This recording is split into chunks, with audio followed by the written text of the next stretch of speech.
The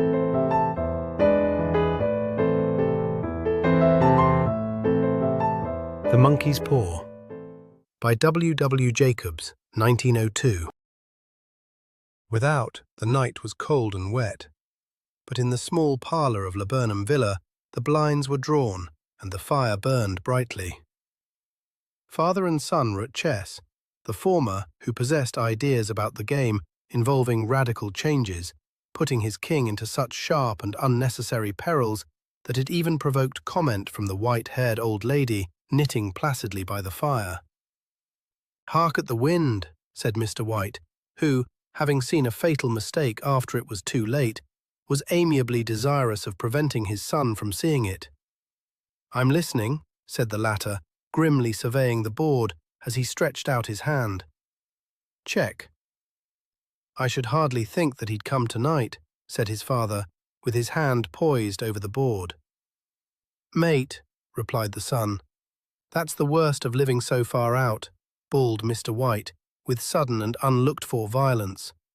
"Of all the beastly, slushy, out-of-the-way places to live in, this is the worst. Pathway's a bog, and the road's a torrent. I don't know what people are thinking about. I suppose because only 2 houses in the road are let, they think it doesn't matter." "Never mind, dear," said his wife soothingly. "Perhaps you'll win the next one."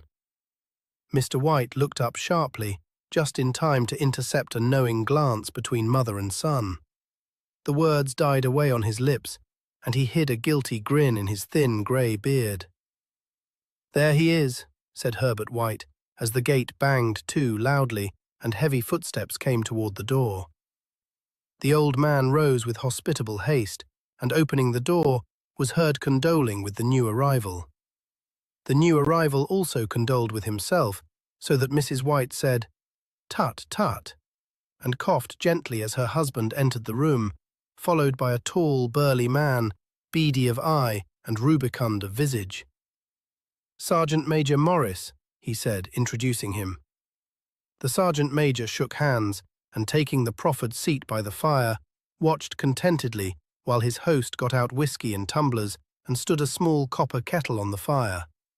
At the 3rd glass, his eyes got brighter, and he began to talk, the little family circle regarding with eager interest this visitor from distant parts, as he squared his broad shoulders in the chair and spoke of wild scenes and doughty deeds, of wars and plagues and strange peoples. 21 years of it," said Mr. White, nodding at his wife and son. "When he went away he was a slip of a youth in the warehouse. Now look at him." "He don't look to have taken much harm," said Mrs. White politely. "I'd like to go to India myself," said the old man, "just to look round a bit, you know." "Better where you are," said the sergeant major, shaking his head. He put down the empty glass and, sighing softly, shook it again. "I should like to see those old temples and fakirs and jugglers," said the old man. "What was that you started telling me the other day about a monkey's paw or something, Morris?" "Nothing," said the soldier hastily. "Leastways, nothing worth hearing." "Monkey's paw?" said Mrs. White curiously. "Well, it's just a bit of what you might call magic, perhaps," said the sergeant major offhandedly. His 3 listeners leaned forward eagerly. The visitor absent-mindedly put his empty glass to his lips and then set it down again. His host filled it for him. "To look at," said the sergeant major, fumbling in his pocket, "it's just an ordinary little paw, dried to a mummy." He took something out of his pocket and proffered it. Mrs. White drew back with a grimace, but her son, taking it, examined it curiously. "And what is there special about it?" inquired Mr. White, as he took it from his son, and having examined it, placed it upon the table. "It had a spell put on it by an old fakir," said the sergeant major, "a very holy man. He wanted to show that fate ruled people's lives, and that those who interfered with it did so to their sorrow. He put a spell on it so that 3 separate men could each have 3 wishes from it. His manner was so impressive that his hearers were conscious that their light laughter jarred somewhat. "Well, why don't you have 3, sir?" said Herbert White cleverly. The soldier regarded him in the way that middle age is wont to regard presumptuous youth. "I have," he said quietly, and his blotchy face whitened.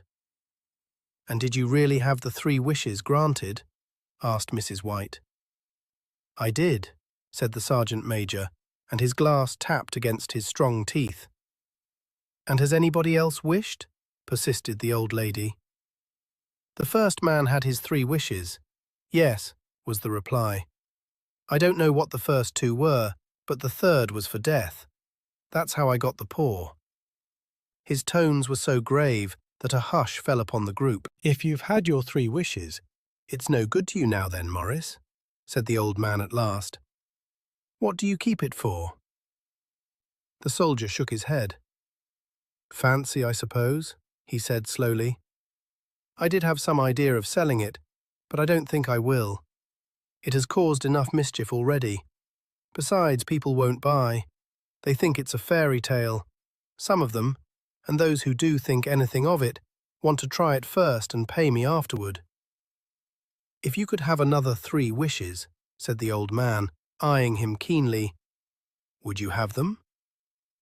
"I don't know," said the other. "I don't know." He took the paw, and dangling it between his forefinger and thumb, suddenly threw it upon the fire. White, with a slight cry, stooped down and snatched it off. "Better let it burn," said the soldier solemnly. "If you don't want it, Morris," said the other, "give it to me." "I won't," said his friend doggedly. "I threw it on the fire. If you keep it, don't blame me for what happens. Pitch it on the fire again like a sensible man." The other shook his head and examined his new possession closely. "How do you do it?" he inquired.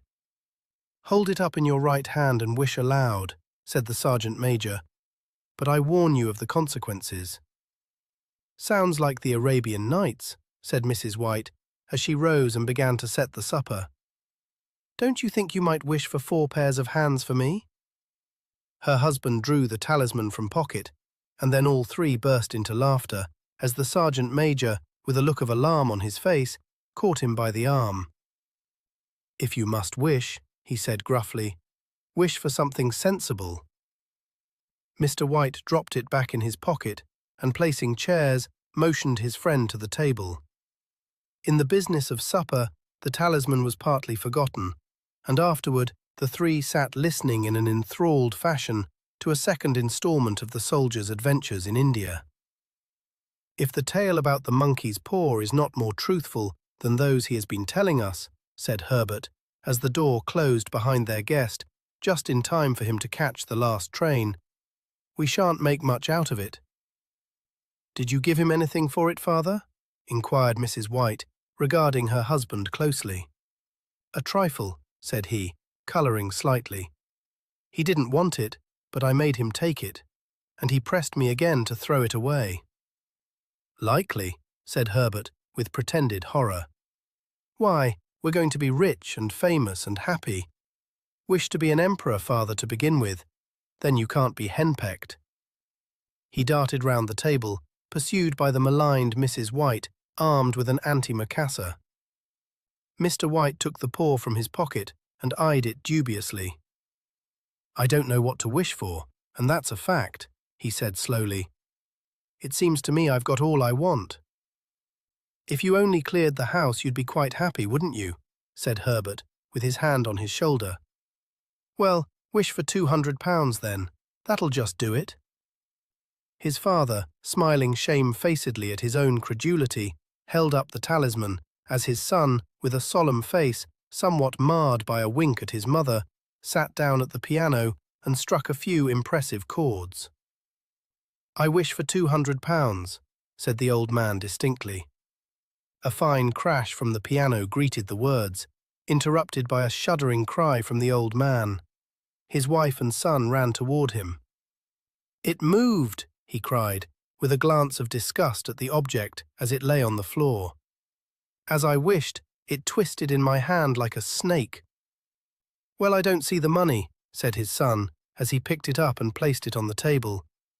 "And I bet I never shall." "It must have been your fancy, father," said his wife, regarding him anxiously. He shook his head. "Never mind, though.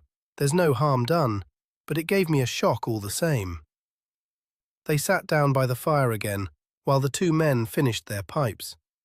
Outside, the wind was higher than ever, and the old man started nervously at the sound of a door banging upstairs. A silence, unusual and depressing, settled upon all three, which lasted until the old couple rose to retire for the night. "I expect you'll find the cash tied up in a big bag in the middle of your bed," said Herbert, as he bade them good night, "and something horrible squatting up on top of the wardrobe, watching you as you pocket your ill-gotten gains." He sat alone in the darkness, gazing at the dying fire and seeing faces in it. The last face was so horrible and so simian that he gazed at it in amazement. It got so vivid that with a little uneasy laugh he felt on the table for a glass containing a little water to throw over it. His hand grasped the monkey's paw, and with a little shiver he wiped his hand on his coat and went up to bed. In the brightness of the wintry sun next morning, as it streamed over the breakfast table, he laughed at his fears.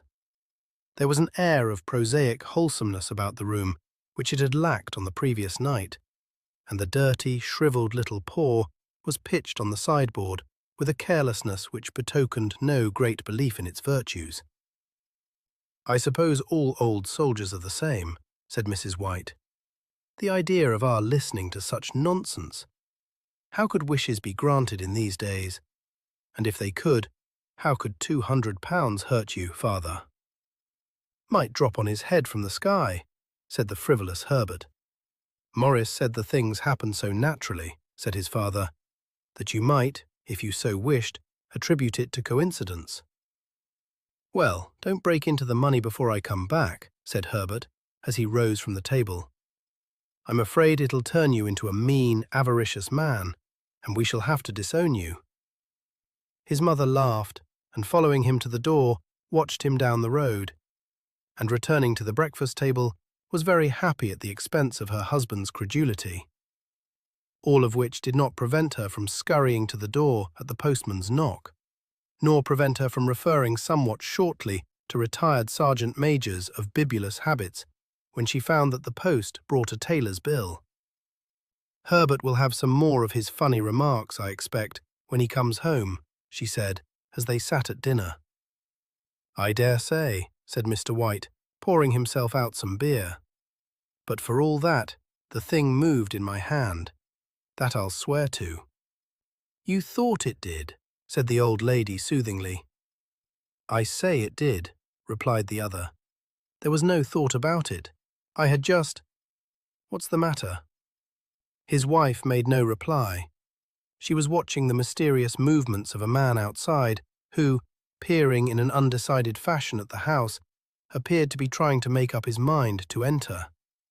In mental connection with the £200, she noticed that the stranger was well dressed and wore a silk hat of glossy newness. 3 times he paused at the gate and then walked on again. The 4th time he stood with his hand upon it, and then, with sudden resolution, flung it open and walked up the path.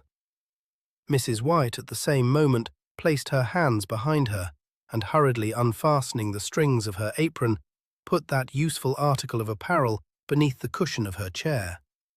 She brought the stranger, who seemed ill at ease, into the room.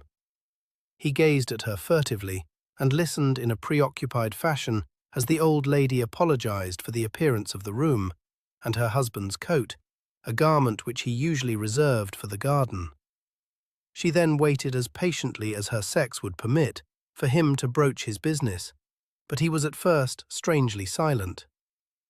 "I was asked to call," he said at last, and stooped and picked a piece of cotton from his trousers. "I come from Moore and Meggins." The old lady started. "Is anything the matter?"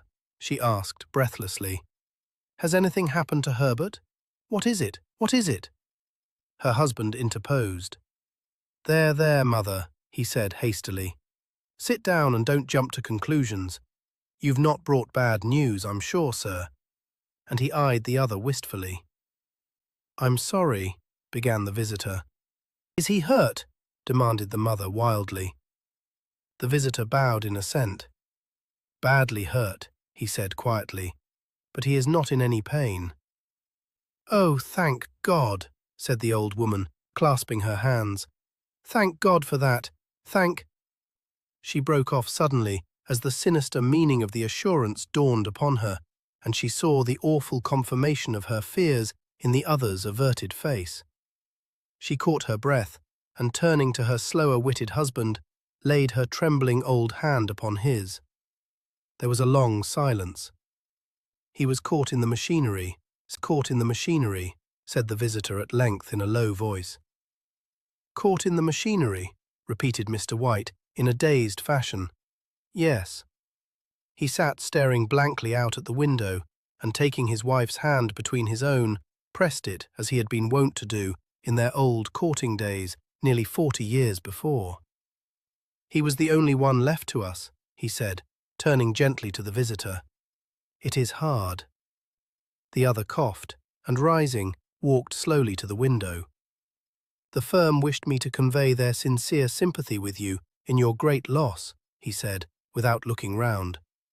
"I beg that you will understand I am only their servant and merely obeying orders." There was no reply. The old woman's face was white, her eyes staring, and her breath inaudible. On the husband's face was a look such as his friend, the sergeant, might have carried into his first action. "I was to say that Moore and Meggins disclaim all responsibility," continued the other. "They admit no liability at all, but in consideration of your son's services, they wish to present you with a certain sum as compensation." Mr. White dropped his wife's hand, and rising to his feet, gazed with a look of horror at his visitor. His dry lips shaped the words, "How much?" £200, was the answer. Unconscious of his wife's shriek, the old man smiled faintly, put out his hands like a sightless man, and dropped a senseless heap to the floor. In the huge new cemetery, some 2 miles distant, the old people buried their dead, and came back to a house steeped in shadow and silence.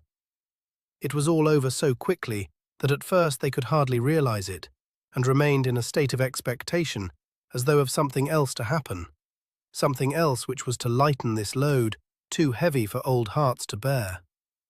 But the days passed, and expectation gave place to resignation, the hopeless resignation of the old, sometimes miscalled apathy.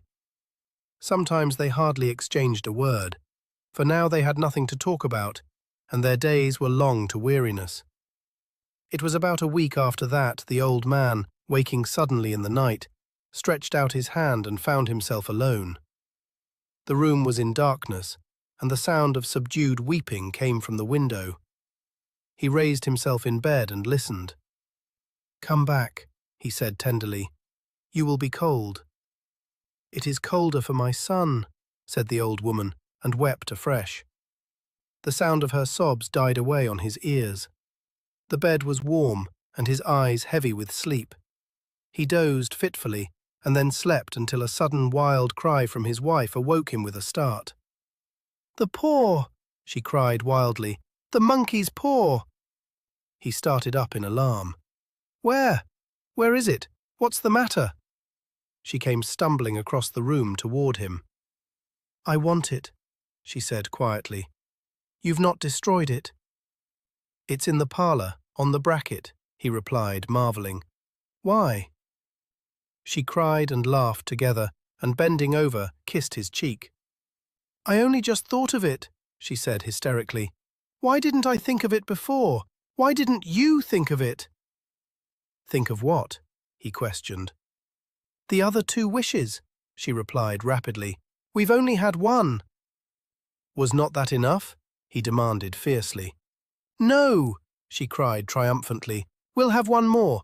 Go down and get it quickly, and wish our boy alive again."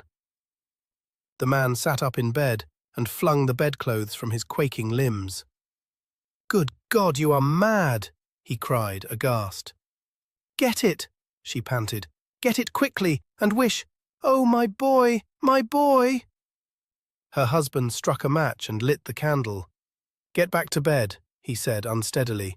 You don't know what you are saying." "We had the first wish granted," said the old woman feverishly. "Why not the second?" "A coincidence," stammered the old man. "Go and get it and wish," cried his wife, quivering with excitement.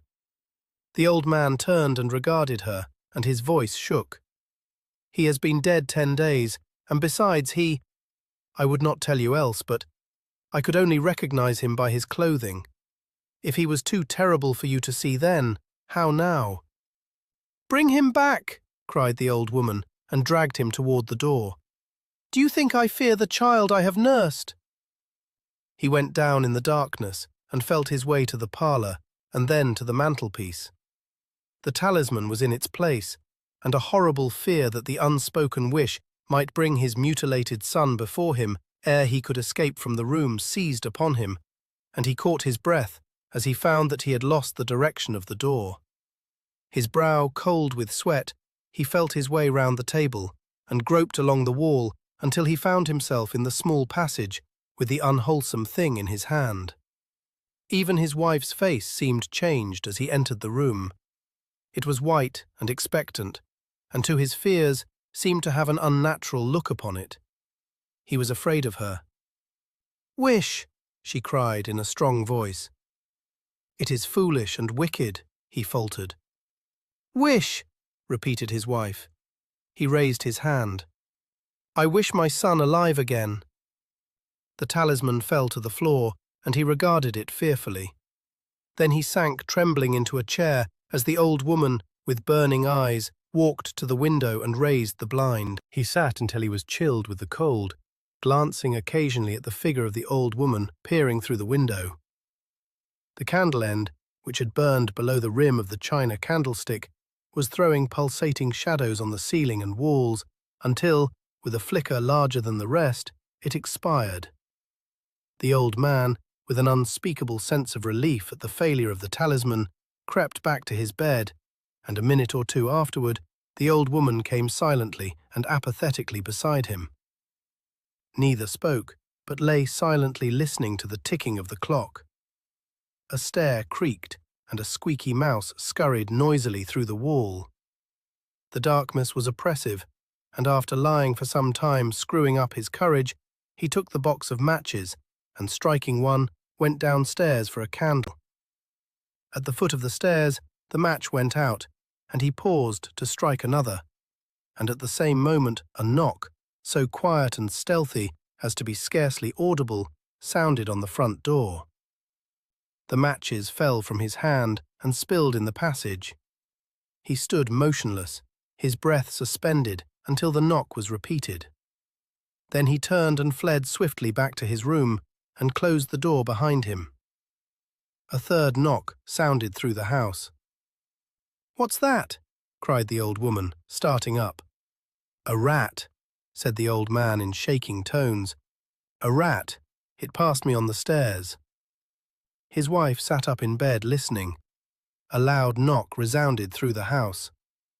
"It's Herbert!" she screamed. "It's Herbert!"